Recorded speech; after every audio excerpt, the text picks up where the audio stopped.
Welcome to The Explainer. Today, we're tackling a really tough but super important question based on our source material. We're faced with these massive, almost invisible forces shaping our world. So, what do we have to change to actually alter the path we're on? Okay, so here's our game plan for this explainer. First, we're going to dig into the massive problems we're facing, get a real diagnosis. Then we'll explore a potential blueprint for how to fix things. All right, let's dive right in.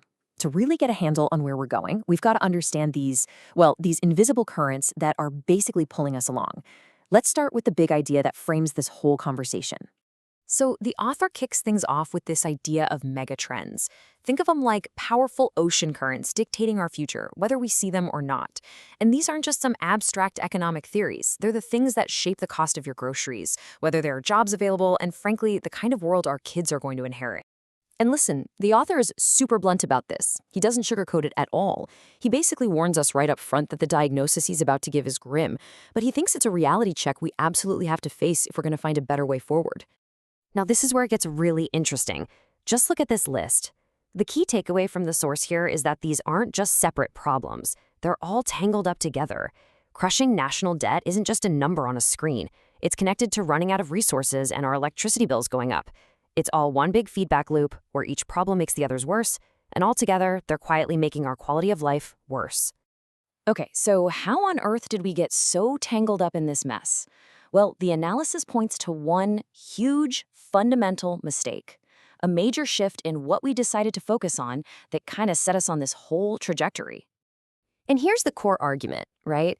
America basically switched its whole economic engine. We went from being the world's workshop to being its bank.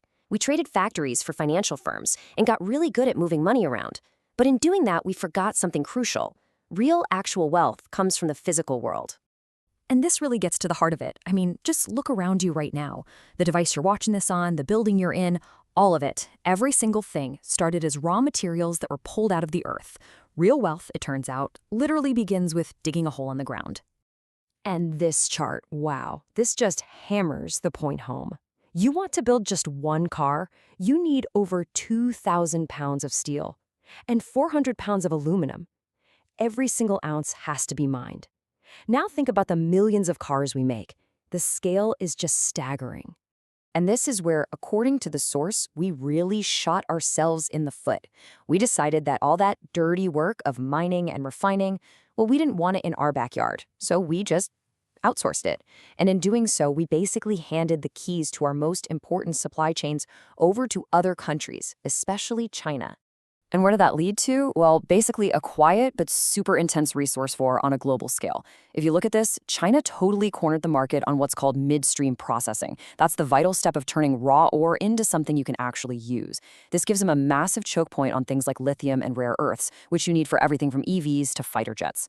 The US still has some leverage with a few highly specialized, impossible to replace minerals like beryllium, but you can see the imbalance.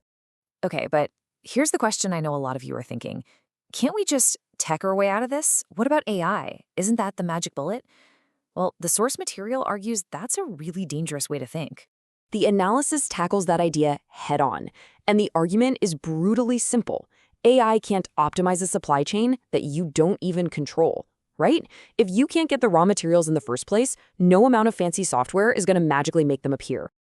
Far from being the silver bullets, the perspective here is that AI actually makes our resource problem even worse. Why? Because AI isn't some weightless virtual thing floating in the cloud. As this slide says, the cloud has a physical address, and it's a massive, mineral-dense, power-hungry data center, basically a factory for computing. I mean, just take a look at this list. This is just a partial list of all the different mines you need just to build and run one single AI data center. It's wild. You've got copper, rare earths, lithium, all of it. This really shows that AI is a mineral-hungry beast, and every step forward it takes just makes us more dependent on these global supply chains. And it's not just about the minerals. The source also digs into these hidden social costs. Without any real guardrails, the argument goes, AI just becomes a tool that makes the rich richer by replacing workers.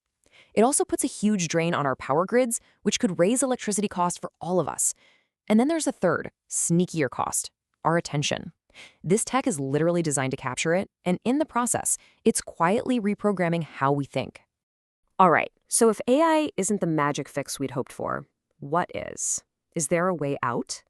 Well, the final part of our explainer lays out a pretty concrete plan from the source material for how we can change our trajectory. Now, after all that doom and gloom, you might be feeling a bit down. But here's the thing. The message is not one of despair. The author's really clear on this point. We've been through tough spots before, and we can absolutely dig our way out of this one. A comeback is possible, but it's going to take a real long-term plan. And this is it. This is the blueprint. It's a big 5-step shift in how we do things as a nation. First up, redirect funds from what the author calls outdated military systems. Second, take that money and rebuild our supply chains right here at home. Invest in American mining, refining, and manufacturing. Third and fourth go together. Make it way easier and faster to get permits for these critical industries, and get strategic about which minerals we absolutely need for our own security. And finally, number 5, and this is a big one, make sure the new wealth we create from all this rebuilding is shared more fairly so everyone gets a piece of the pie. So there you have it. A path forward is laid out. It's a call to shift our focus away from the virtual world and get back to the physical one. The blueprint is on the table, but it leaves us with the biggest and maybe the toughest question of all. Do we actually have the collective will to build it?